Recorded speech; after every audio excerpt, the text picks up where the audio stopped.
의인은 7.8기합니다. 의인은 7.8기합니다라는 제목으로 말씀을 전하도록 하겠습니다. 몇 해 전 한 마라톤 대회가 있었습니다. 이 마라톤 대회에서 한 청년이 참석했습니다. 이 청년이 나는 꼭 마라톤을 완주할 것이다. 42.195km죠.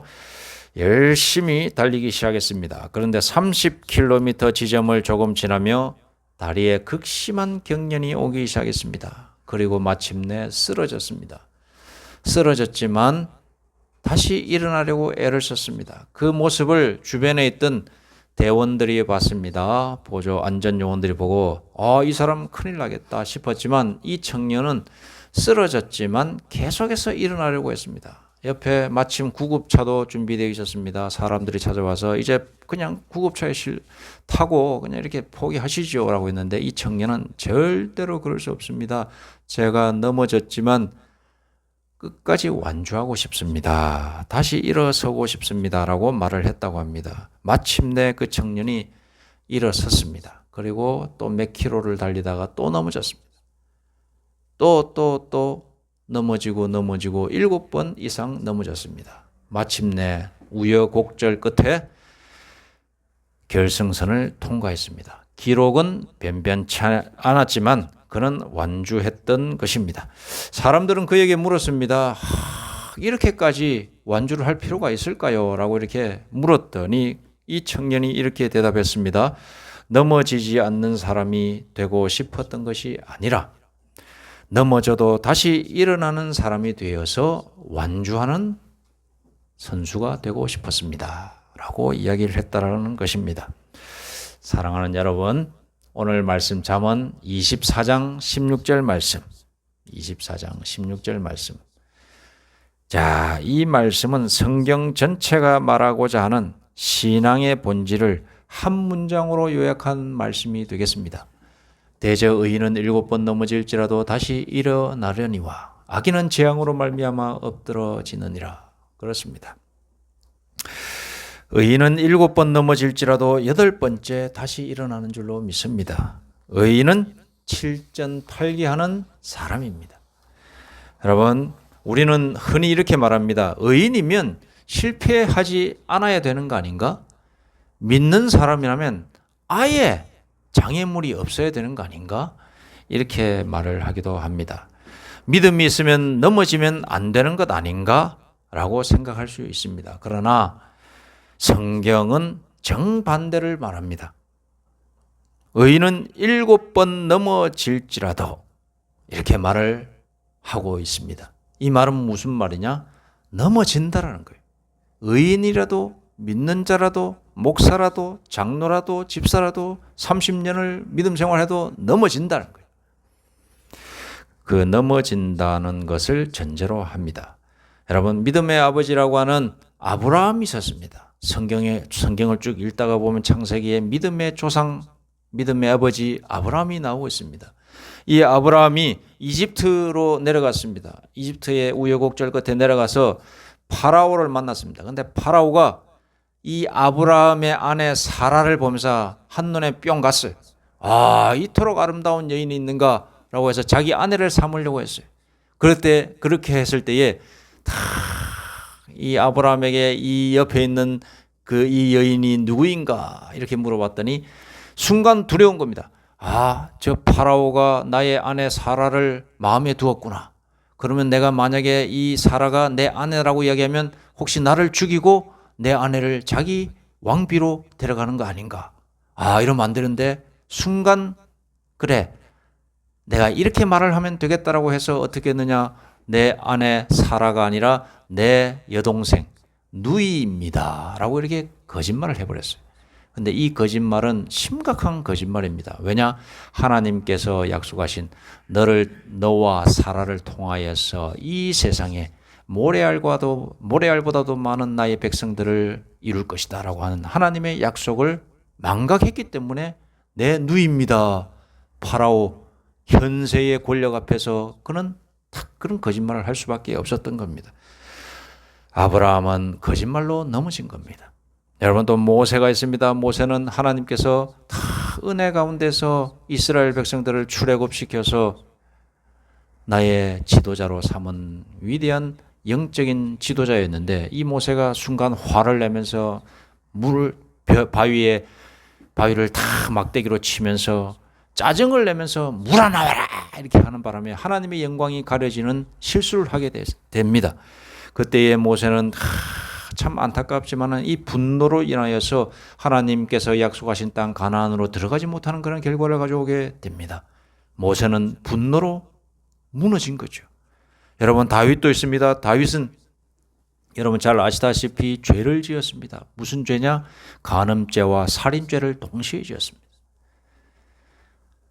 성전을 거닐다가 저 멀리 보니까 아름다운 우리아의 아내 밧세바를 딱 보는 순간 한눈에 뿅 갔어요. 저 여자를 내 아내로 삼아야겠다. 그런데 어떻게 하지? 저 아내는 우리아 장군의 아내인데 우리아가 살아있으면 안 되겠구나. 우리아를 최전방으로 보내서 싸우게 해라. 최전방에 가서 싸우다가 전사를 시키고 맙니다. 살인죄를 저지른 거나 마찬가지예요. 그렇게 우리아가 죽고 나니까 그의 아내 밧세바를 왕궁으로 데려와서 나의 아내로 이렇게 삼게 되면서 즐거워하게 됩니다. 그때에 나단 선지자가 찾아와서 이야기하는 거죠. 여호와 하나님 앞에서 당신 다윗 왕은 죄를 지었다. 이렇게 말을 하게 되는 겁니다. 다윗은 죄로 인하여 무너졌습니다. 여러분, 예수님의 수제자 베드로도 마찬가지입니다. 네가 닭이 울기 전 나를 3번 부인하리라. 이렇게 하였을 때 진짜로 닭이 울기 전 예수님 붙잡혀간 그 자리에서 3번 부인하게 되는 겁니다. 베드로는 예수를 부인함으로 넘어졌던 것입니다. 의인과 악인의 차이는 넘어짐의 유무가 아니라 다시 일어남의 유무인 줄로 믿습니다. 히브리 사상에서 7은 완전수, 충분수입니다. 즉 이 말씀은 이렇게 말하는 것입니다. 의인은 한두 번만 넘어지는 사람이 아니다. 인생에서 충분히 반복적으로 깊이 넘어질 수 있다라고 하는 그런 것을 내포하고 있는 말씀입니다. 의인은 7번 넘어질지라도, 이것은 의인이라 할지라도, 믿음을 가진 사람이라 할지라도 많이 넘어질 수 있다, 이 뜻을 말하는 것입니다. 신앙생활을 오래 한 성도일수록 자기 자신에게 더 실망할 때가 있습니다. 나는 왜 아직도 이 죄를 반복할까? 나는 왜 이렇게 모자랄까? 부족할까? 못났을까? 왜 이렇게 쉽게 무너질까? 하지만 잠언은 말합니다. 하나님의 말씀은 말합니다. 그럼에도 불구하고 의인은 다시 일어나야 한다. 일어날 수 있다. 일어난다. 중요한 질문이 있습니다. 의인은 그러면 어떻게 해서 일어나는가? 이 말씀입니다. 답은 이것입니다. 의인이기 때문에 일어나는 것이다? 아닙니다. 그 사람이 의인이기 때문에 성정으로 타고난 그런 태도로서 일어난다? 위기가 닥쳤을 때, 실패했을 때 일어난다? 그게 아닙니다. 하나님이 붙드셨기 때문에 일어나는 사람인 줄 여러분 믿으시기 바랍니다. 시편 37편 24절은 이렇게 말합니다. 그가 넘어지나 아주 엎드러지지 아니함은 여호와께서 그의 손을 붙드심이로다. 할렐루야입니다. 저도 군대에 있을 때에 여러 번 넘어지고 낙심하고 여러 가지 사건 사고를 통해서 절망 같은 감정이 찾아왔을 때, 아니 내가 하나님을 믿기 때문에 하나님께 기도하고 나아갈 수 있다라고 하는 그 소망이 있었기 때문에 그 심리적인 압박과 여러 가지 상황 속에서 극복할 수 있었던 그런 일들이 있었습니다. 여러분, 의인은 넘어지지만 아주 엎드러지지 않습니다. 왜냐? 우리 하나님께서 붙들어 주셔서 소생시켜 주시기 때문에. 의인의 회복은 의인의 의지가 아니라 하나님의 은혜의 결과인 줄로 믿습니다. 본문 후반은 이렇게 이야기하죠. 악인은 재앙으로 말미암아 엎드러지느니라. 악인은 재앙으로 말미암아 엎드러진답니다. 악인은 넘어지는 순간 어떤 태도를 가지느냐? 자기 의지, 자기 자존심, 자기 죄 위에 서 있기 때문에 제풀에 나가 떨어지는 겁니다. 그래서 그게 악인이 되고 마는 겁니다. 하나님을 의지하지 않는 사람은 저절로 그렇게 제풀에 나가 떨어질 수밖에 없는 세상살이입니다. 하지만 의인은 넘어질 때마다 하나님의 은혜 위에 넘어집니다. 그러므로 일어날 새로운 힘이 하나님으로부터 주어지는 것입니다. 성경 전체는 이렇게 요약할 수 있습니다. 아담은 넘어졌습니다. 그러나 하나님은 그를 가죽옷으로 덮어주신 겁니다. 이스라엘은 광야에서 하나님을 배반하고 원망하고 그렇게 해서 넘어졌습니다. 그러나 하나님은 만나와 메추라기로 그들을 살리셨습니다. 은혜를 주시는 거죠. 다윗 죄로 무너졌습니다.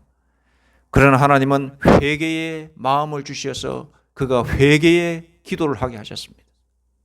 여호와여 나를 불쌍히 여기소서.